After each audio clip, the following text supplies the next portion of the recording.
শকুনি কেন হস্তিনাপুর ধ্বংস করার জন্য প্রতিজ্ঞা নিয়েছিল? প্রধান কারণ ছিল গান্ধারীর প্রতি অবিচার। কথিত আছে যখন হস্তিনাপুর থেকে গান্ধারীর বিয়ের প্রস্তাব আসে তখন বলা হয়নি যে ধৃতরাষ্ট্র অন্ধ। বিয়ের পর জানতে পারে গান্ধারী আজীবন চোখে কাপড় বেঁধে অন্ধ স্বামীর মতো জীবন কাটানোর প্রতিজ্ঞা করেন।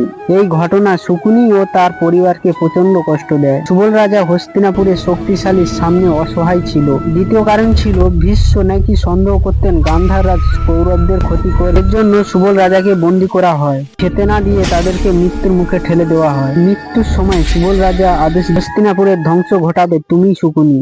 তার মৃত্যুকালীন অভিশাপে প্রতিজ্ঞায় শকুনি মনে পাথরিত হয়ে যায়। তৃতীয় কারণ ছিল কৌরবদের সঙ্গে শত্রুতার বীজ শকুনি বুঝে গিয়েছে। দুর্যোধন অহংকারী ও ঈর্ষাকাতর, তাকে ব্যবহার করে কুরুবংশের পতন অনিবার্য। এই জন্যই তিনি নিজের পক্ষে রেখে মহাভারতের যুদ্ধের মঞ্চ তৈরি করেন। শকুনির পাশা কৌশলের জাদুকর। বন্দি অবস্থায় তার পরিবারকে নাকি অল্প খাবার দেওয়া হতো যাতে একজন বাঁচে। তখন তার পরিবার সিদ্ধান্ত নেয় শকুনি বেঁচে যায়, সে হাড় দিয়ে পাশা বানায় যা পরে জাদুময় হয়ে এই পাশা দিয়ে যুবরাজ যুধিষ্ঠিরকে পরাজয়ের দিকে ঠেলে দেয়। তারা ষড়যন্ত্রগুলো পাশা খেলার ফাঁদ, দ্রৌপদীর অপমানে ন্যর্থ, কৌরবদের মধ্যে বিভক্তির সৃষ্টি, দুর্যোধনকে আগেই যুদ্ধের পথে ঠেলে দেয়। শকুনি নিজের প্রতিশোধ নিতে সমগ্র কুরুবংশকে আগুনে ঠেলে দেয়। শেষে পরিণতি কুরুক্ষেত্রের যুদ্ধ। সহদেব পাণ্ডবদের ঘনিষ্ঠ শকুনিকে হত্যা করে। এইভাবে শকুনির প্রতিশোধের অধ্যায় শেষ হয়।